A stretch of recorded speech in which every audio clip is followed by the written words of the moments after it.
Welcome to In All Honesty, the podcast where we talk about the impact of inflammatory neuropathies like Guillain-Barré syndrome, CIDP, MMN and other related conditions. I'm Rich Collins, the Chief Executive of Inflammatory Neuropathies UK, the only UK charity that solely supports people impacted by these life-changing conditions. On each episode of this podcast, I'll be joined by someone who has something to say about inflammatory neuropathies. We will have some very honest chats, and I'm sure there's going to be some tears, mainly from me, along with some laughs. If you want to know more about what Inflammatory Neuropathies UK do, then head over to www.inflammatoryneuropathies.uk. Well, hello everybody. It's Rich here from Inflammatory Neuropathies UK. Of course it is. It's always me. But as always, I'm joined by a different guest. And this week we've got someone a bit different. I've had loads of different folk on here, from academics through to people who are running new companies, to specialists in other areas. I've had very few people who are directly impacted by inflammatory neuropathies, and today I'm really pleased to say that we're joined by the amazing, my good friend, Jon Follows. Hello, Jon. Morning, Rich. Happy New Year to you, mate. How you doing? Yeah, I'm not too bad. How are you? Did you have a good Christmas? I did, thank you. Yeah, very nice, very chilled, ready to go again. So yeah, all good. Did you? Oh, it was marvellous, and I'm refreshed and flying into the new year already. Good lad. Jon, you've been around working with us since I came in 2 years ago now, it turns out. Right. And we kind of met fairly early on into my reign as the kind of the boss. So Jon, tell us a little bit about your story. How did you come to kind of find out about the charity and get involved? So it goes back a few years, but back in December 21, I think we're still in COVID years. I think probably not lockdowns, but COVID was still a thing, and I got COVID back in December. I think a bout of pretty strong COVID, similar symptoms, but I was bedbound for quite a long time, and things were going downhill. But I put it down to COVID because I didn't know any different. So I started to lose my voice, and I thought, well, this is quite rough COVID, but continued. Started to get aches and pains. You Google that, yeah, that sounds like COVID. So now I can't talk. Now I'm feeling pretty rough. Yeah, that's probably COVID. Struggled to start to swallow my lunch. So again, that was like, oh God, this COVID's really, really bad. It wasn't until I started falling over, probably the third time I started to fall over, that I thought this can't be just COVID. Although people are saying that's not a COVID symptom, falling over. No. Well, some people were telling me it was. It's that kind of that quick drop in blood pressure can make you fall over. And I always describe it as being one of these old-fashioned puppets on strings, and someone would just cut the string, so I'd get no notice of it happening. Just out of the blue, I would fall over. Quite fortunate, I was falling over quite close to the bed, rather than walking down the stairs or worse, being out or whatever. So alarm bells started to ring, and of course again you're on Google and you think, what is this? And stroke was the thing that was coming up all the time. So I called 999. The person on the other end of the phone couldn't hear me. So I don't care about you falling over. We actually can't hear you speak. We can't actually hear you. You're talking in whispers. We need to get someone to come out and have a look at you. Fortunately, they came out within about 20 minutes. Did various tests, but they lifted my arms and they just dropped straight back down again. Lifted my legs, dropped straight back down again. Couldn't speak. In a pretty bad way, really. But they thought, and they said then, it's like you're displaying, or it looks like you've had a stroke. And I was like, wow. And at 45, I've had a stroke. This is pretty rough. So blue lighted into Leeds General Infirmary, did a few tests on me, the usual one, CT scans and everything else. They thought again a mild stroke. But what was different for me was it was It was right arm, left leg. So Right. it wasn't down one side of my body. Yeah. And the doctors and everyone else, all the specialists was like, well, that's not typical, and you've not got any face droop. That isn't typical, but you're displaying signs of a stroke. But I was going further downhill as well. Whilst I was in hospital, I was going further downhill, pretty much then being paralysed from neck downwards. So say, well, this probably isn't a stroke then. But more tests. They wanted to do a full body X-ray, a full head scan, loads of blood. I've never been given so much blood in my time. I don't know what they were checking, but everything, from HIV to the alphabet of blood tests. They came back and said, well, no, we don't think you've had a stroke. Amazing, brilliant. Well, that's a relief. But we think you've had this really rare autoimmune condition called GBS. Didn't understand that, but they wanted to check more. They wanted to check for more symptoms or more signs of it, included a lumbar puncture. I couldn't even hold the pen to sign my life away. The waiver to say, they're going to play around with my spine. I couldn't even hold the pen to do that. So they did that. Various other bits. I couldn't then. I was very very close, Rich, to going into ICU. Really grateful that I wasn't. I couldn't swallow a glass of water, so I was drinking out of a child's beaky cup, the sippy cup. And they were saying, if you can't swallow now, Jon, we're going to get you into ICU. This is we're scared that you're going to choke yourself to death, really, or choke yourself. Exaggerating, choke. You're going to choke on the water if you're not, if you can't swallow. Luckily, I did. And then I think it's over a weekend. Sometimes over the weekend, the staff at the hospitals they're not the big wigs, are they? The big wigs come in Monday to Fridays. The Monday morning, skeleton crew. Exactly, yeah. And the Monday morning, a big wig neurologist came in and said, "Well, yeah, we've looked at your notes, we've looked at your results, including this, the spinal tap and everything else. Your X-rays. You haven't had a stroke. We think you've got GBS. We've got nothing to lose. Let's get you on IVIg." Right. Straight away. But you're in here for the long term. The IVIg is going to reduce the impact. It's not going to fix you pretty quickly. So you're in here for the long haul. December, I could hear Christmas songs being played outside, and having COVID, I was isolated as well, so I couldn't see anybody. Pretty rough, but treatment started also pretty quickly. And I was absolutely amazed at how quick the IVIg worked. My own test was, when I first went in, I couldn't click. Yeah. I couldn't. All my hands were numb. I couldn't wiggle my toes. I tried to hold a pen and say I couldn't do that.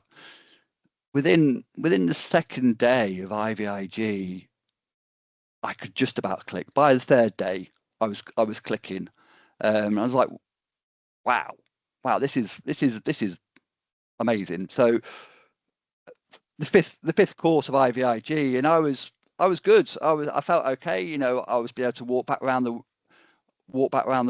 room that I was in. Bear in mind that I was pretty much paralysed the Monday. I was walking around the room on the Friday. Unbelievable. That's incredible. Yeah. And even the neurologist was there, and this is great. This is great. Normally it's a bit of a placebo if you're thinking you're better on the second day, but the fact that you're doing this, we can see you doing it, is great. Occupational health checked me out. They were fine. Speech therapists checked me out. They were fine with me as well. Then discharged the following Saturday, I think it was. So I had 10 days in the general infirmary, and I was told it would be months. Yeah. And I was told that the potential, you're going to go downhill. There might be ICU or rehab involved. To walk out of my room into my mate's car and go, in 10 days, I was like, that was awful. That was awful. But hopefully that is it. And you start Googling stuff, we start doing a bit of the research. And then my first interaction with Gain was going on the web, because there was linked on the NHS website to the Gain website. So GBS is acute. So I had it, I went through it, I recovered pretty well, still had some residuals, but apart from that, I was home and managed to enjoy Christmas. Had a bit of time off work just because fatigue, and probably the mental impact was pretty tough on how quick everything happened. The speed of it coming on to recovery was mad. But made a pretty good recovery, and I thought, well, that's it. I do feel fortunate. I feel very lucky that I recovered so quickly with IVIg. I call it like a super serum, very Absolutely. much like absolutely sorted me out straight away, which is I'm really, really thankful for. And that it's always been there, but I've kind of forgot about it. There's a few residuals, there's a few little tingles, but for the next couple of years, I just carried on, really. And it wasn't then till January 23, so what, a couple of years, no 3 years now, I got the flu and things started to go downhill again. I was like, well, I've got GBS. That's acute. It can't be happening. It must be just, I don't know, maybe it's a flare up or something different. But again, I got worse. The same arm and the same leg stopped working. And I was like, this isn't good. This isn't just a flare up. This is something else. Back into Leeds General Infirmary.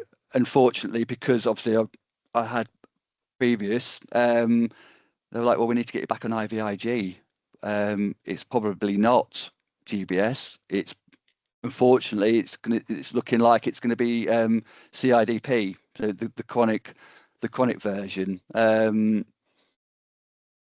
which is tough. This is tough, really. An acute condition is bad enough, but a chronic condition, you've got it for life, is worse, because that you've got to manage it, or you've got to kind of deal with what you've got. But saying that, another 5 days of IVIg, and then the 6th day or the 7th day, I was back home again. IVIg again worked its magic. I think hats off to the neurologist, didn't mess about, straight back on it, straight into recovery. It's been a challenging few years, and I think it's a difference probably between an acute condition and then the chronic condition. The switch, going to hospital twice is not great. I'm fairly resilient, but it's more around, I think, the chronic nature of CIDP that's the challenge for me, really. Well, you went through a massive kind of, you went through a kind of list of a menu of neurological conditions. First off, they think that's not unusual for most people who've been through inflammatory neuropathies. We know that lots of folk don't get a straight diagnosis quickly, and even looking for GBS, most people get missed. It's a stroke, it's a virus, it's something, and luckily, it sounds like a neurologist picked it up fairly quick, that it was GBS, and was able to, or it wasn't GBS, but they thought it was GBS. And again, that's very, very common with when it comes back, it's not often GBS coming back again. It always was CIDP. But you've been through that proper gambit: stroke, GBS, CIDP. I mean, how did you feel when they said stroke? I don't know. It was a strange time. I used to like going out. I used to like having a drink. I thought I ate all right. I was pretty healthy. It just didn't feel that was the right diagnosis. You take the expert's view, don't you? And if I'd have had a stroke, I've had a stroke, and now it's a time of making the best of it, or maybe it's that's the life change that was needed to kind of reinvent or make a better version of myself because I've had a stroke. But it just didn't feel that's what I had. But terrifying terrified. And the fact that I was sitting or laying, and people were picking up my legs, and they were dropping to the floor, picking my arms up, they were falling to the side of me. Couldn't lift my head, couldn't speak. I had a very, very bizarre voice for about a week, talking in a dodgy radio whisper for a long time. I thought this is very, very odd, but I didn't feel that I had a stroke, And but I was being told that I was. And I guess there'll be folk listening to this who'll be going, so he had the GBS diagnosis and he's better in a week or so. I mean, that's incredible, because there'll be people on here listening to this who've been through it, and they'll have been in there for months and months in terms of recovery. People still living with long-term residuals. And this lucky chap, he comes out and he's out in a week. And I mean, that's an incredible response to IVIg and things, which kind of indicates something's different going on. I mean, everyone's journey is different. We know that. It's my common saying. But but then again, I guess, was it a couple of years afterwards, it comes back again, that dread, that fear of return that everyone who goes through one of these conditions, that's the thing that everyone is absolutely worried about. Is GBS going to happen again? Am I going to get a relapse on my CIDP? First off, COVID, then a flu. You must be absolutely terrified of getting ill. Well, absolutely, absolutely, I am, and I've had COVID since. Did you get any reaction off that, or tingles? But I've got residuals down my right arm, obvious nerve damage, probably from my left little finger down to my elbow. Tingles, so that flared up. Nothing more. Bit more fatigue. Bit more tired. Nice little reminder that it's still there. Yeah, a little bit. But you're right. You're just on tender hooks all the time. And one of my outpatient appointments with the neurologist, tongue in cheek, but really actually set me on a new way, was, don't get ill, Jon, and I won't see you again. And this has stuck by me since 2023. And I'm sure he was a very dry neurologist. He didn't smile, he didn't crack a joke, but I'm sure it was tongue in cheek. He said, don't get ill and you won't be back. So for me, that was a bit of a reset of how can I do that? Clearly I'm not going to stay at home. Clearly I'm not going to not do boy stuff. In a bubble. Yeah, exactly. Clearly I'm so not. What did you do then, Jon? I mean, this is the thing. I think there is a lot in this. I mean, most people know what their triggers are, whether it's about GBS kind of residuals coming back and flaring up a bit, or whether it's CIDP relapsing or getting a kind of reminders of it. Everyone's got their own kind of. They know what it is. It could be stress, it could be illness, it could be hot, it could be cold, it could be any of these different things. Everyone's got different ones. What have you done to try and combat it then? So it's definitely viral induced with me. COVID the first time, flu the second time. It has to be viral induced. I've had both since, I think. So I am trying not to get ill again, and it's completely impossible. I've been ill, but first of all, I'm now keeping on top of my vaccines. I kicked myself back in January 23 that I didn't have my flu jab. I was offered it enough times because of having GBS. I didn't take it up, and then I got the flu, and things escalated.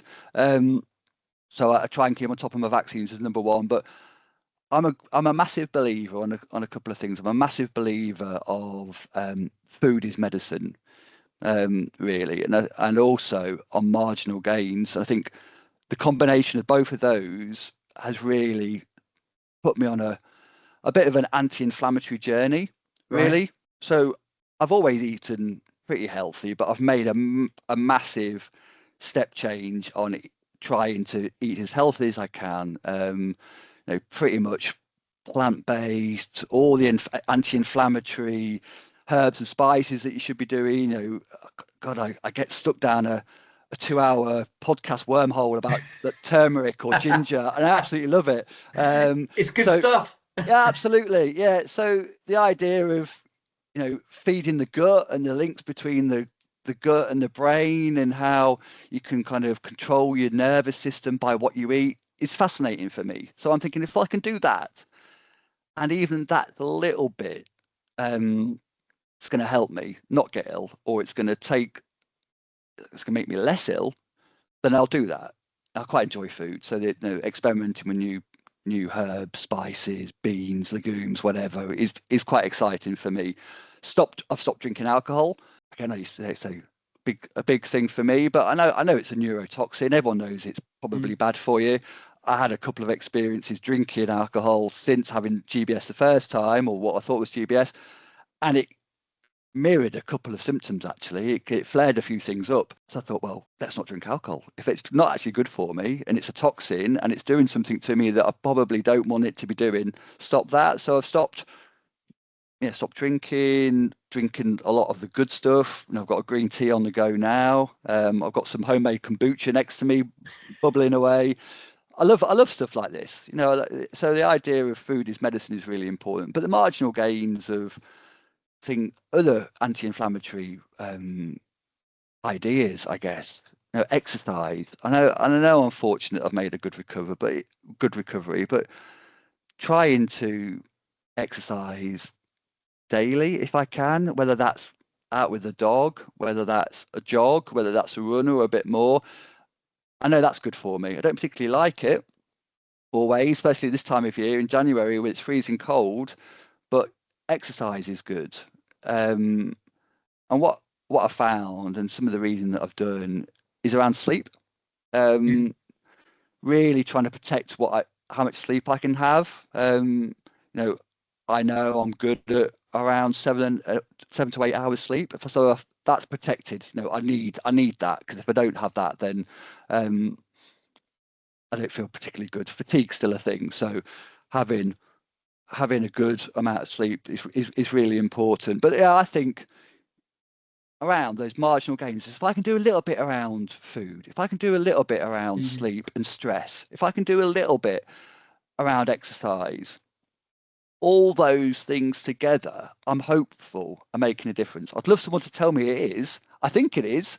I think there's a big chunk of it, though, I'm not. There isn't huge amounts of evidence out there that says this is good, this is bad, there just isn't. And we don't even know the causes of these conditions. We know what happens, but we don't know why necessarily. And that's a big problem. Otherwise, we'd have a solution, we'd have a cure, we'd be able to prevent, but we can't. And I look at it as, what harm does it do? No, being healthy, exactly. Not drinking, not doing some exercise, or doing things in moderation. Drink less, exercise a bit more, change bits of your diet. All of it, that's your marginal gains that you're talking about, which is a proper sports term that we use in the cycling world. But I think it does impact on our lives, and it's difficult because these are big things to change, and lifestyle changes are one of the hardest things imaginable. But it's funny. Yeah, you're right. It's funny, and I was so pleased I made these changes, and I wanted to show off to my neurologist about it. And so I went back and said, "Oh no, I've done this park run. I've managed to run 5K. I'm eating more fruit and veg than ever. I've stopped drinking." And I expected him to go, "No, brilliant, Jon. You're doing a great job." And again, dead straight face, he just said, "Everyone should be doing this, Jon. This is a healthy life. You're not doing anything that I would tell a normal person to do. Alcohol's bad for you. I know people enjoy drinking, that's fine. And the occasional takeaway is fine. And if you want to forgo a run to watch a box set, that's also fine." But he was like, we should all be healthy. We should all be healthy. But for me, it's that added motivation, or it's that added incentive. If I can do a little bit more that's going to stop me getting ill, which will then stop me from getting another virus, which could then stop me from having another episode, then great. Because what I should say is I'm now not on anything. I don't have anything. I don't take anything. I know some people that are listening, or this is in terms of treatment, yeah. Yes, in terms of treatment, I don't take anything. I don't need anything. I'm not giving anything. Again, I feel hugely grateful for that. I've met people that are having IVIg monthly, if not fortnightly, or a bit. So I know I'm not the norm, and I know some people that need those steroids. Again, I don't have that. I feel grateful for. I feel grateful for all of this. So, but I don't have that. I don't have a little bit of a safety net of knowing that I'm going to get an IVIg or or need anything else. So I am doing this myself. So again, I'm trying to do as much as I can personally to stop anything happening again in the future. No, and I think that's a really good message to pass on to other people is, well, everyone's journey is different. Everyone's going to have different experience of all the way through their journey. But, stay healthy, guys. Stay fit and well. It's really, really important. And the Absolutely. more you can do in order to do that, the better. Let's keep away those bugs. Don't live in a bubble, but let's try and stay well and prevent it happening. If you eat a bit better, you're likely to not get ill as much. That's got to be good, isn't it? I think for so. all of us. And like I say, that's so. for everybody. That's not for people with inflammatory neuropathies. We all should be doing that. It's exciting as well. I love it. I love exploring new ideas, new recipes, new curries, or whatever. Now, it's kind of opened a new way of thinking, cooking, shopping, living. It's great. So you're right. Everyone should do it. Everyone should do it if they can. If they can. Yeah, if they can, and that's the thing. So, but hey, talk to Jon about it. He'll give you some recipes. Yeah, for that doubt. The other thing I wanted to talk about, Jon, was something you've been doing for us, which is volunteering and supporting. I often call you my volunteers volunteer, because you've been there to support a lot of our other volunteers, and you've been setting things up and developing things. So you've been running the Yorkshire local get together, which is a brand new get together, which has been really good and has moved around a little bit around Yorkshire. You've been doing peer support for us, and talking to a few folk and linking in there. How's that been going? Has it been good, bad? Are we a good organisation to volunteer for? I think you're okay. I think you're doing all right. I'll go back to the idea of, or my thought is, I've made a really good recovery, a really quick recovery, and that's given me the mental and physical space to want to help.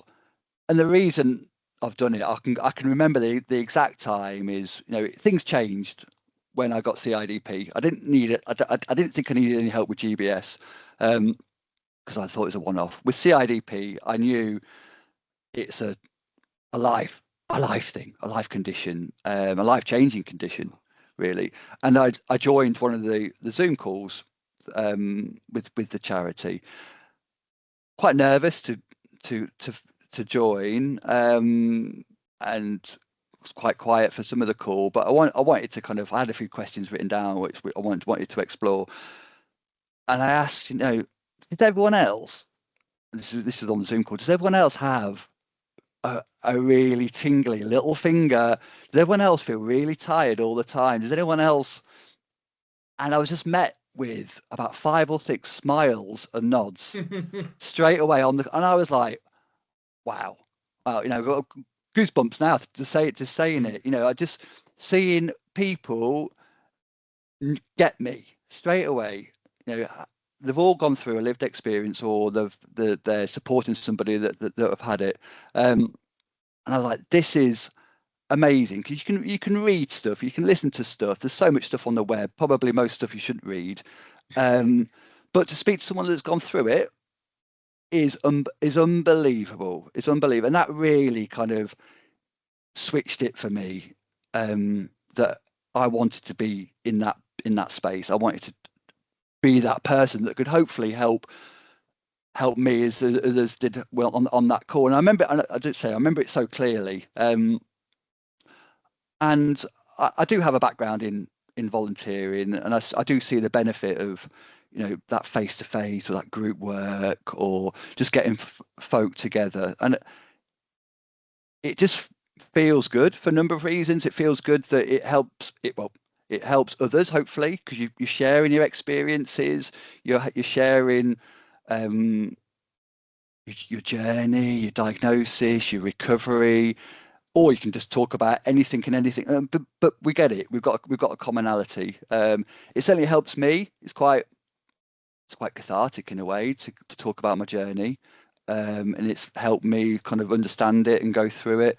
But hopefully it also helps you guys. It helps Inflammatory Neuropathies UK to have people like myself that we can speak to others via peer support or groups that have that, have that understanding or been through it, that we can share with others. And I think it's really important for people to share that experience with others, whether it is face to face in a group setting, which is great, which is really good. But I understand that's not always appropriate for some people who don't want to travel or can't travel,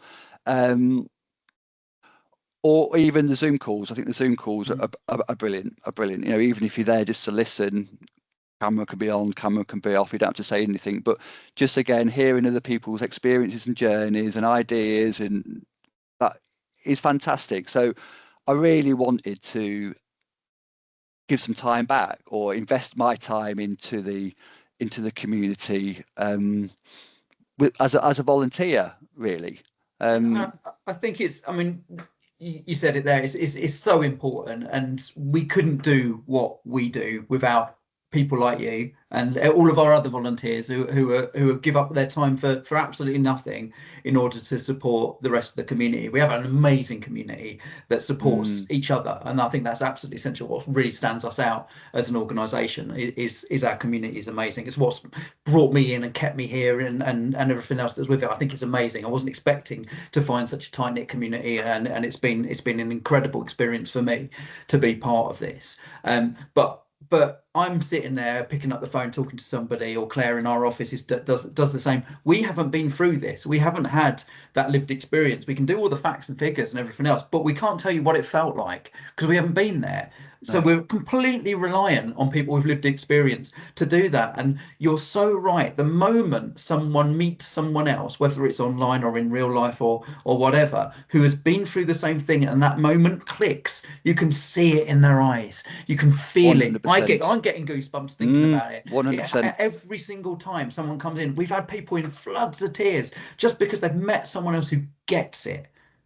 And this is a unique experience going through one of these conditions, and you meet someone else. It's so rare. You know, you've never heard of it before. Guillaume what? CI what? You know, never heard of these things. No one has. Of course you haven't. Someone tells you got it. You're on your own. There's no one else in the hospital with it. There's no one else in the community with it. What do?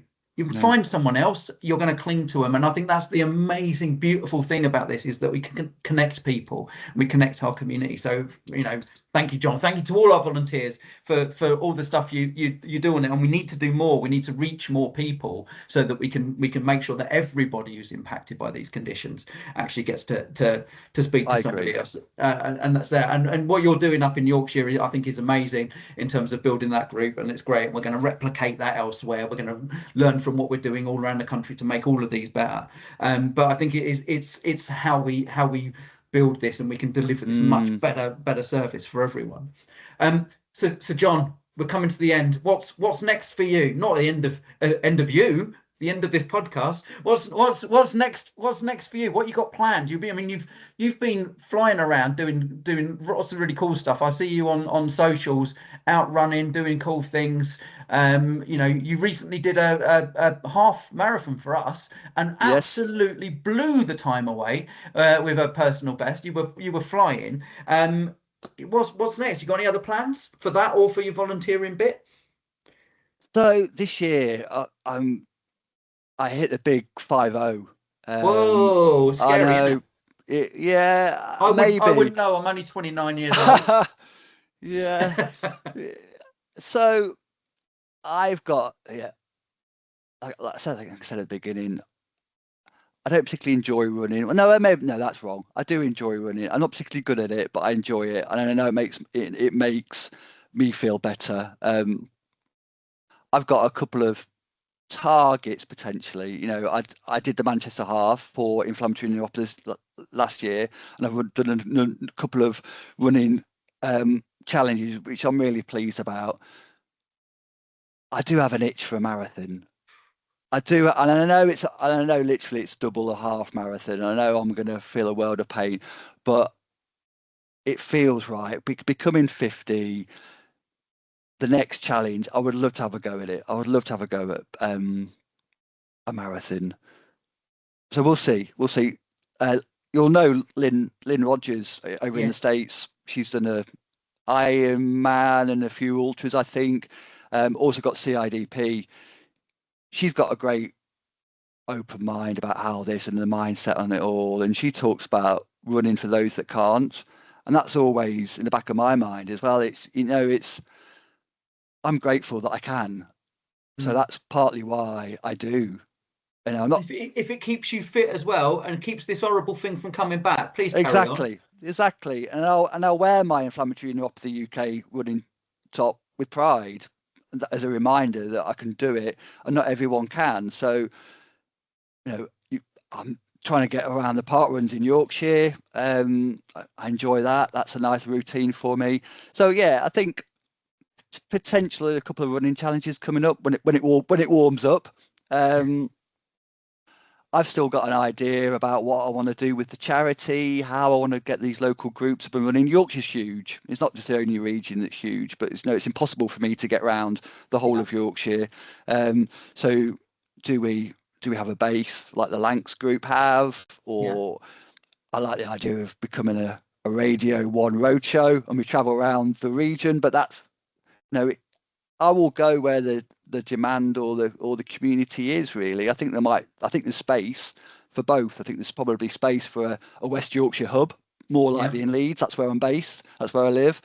So there might be a Leeds base, but then we'll go to York. I know there's plenty of folk in York. I know there's plenty of folk in Bradford. So we can travel around. So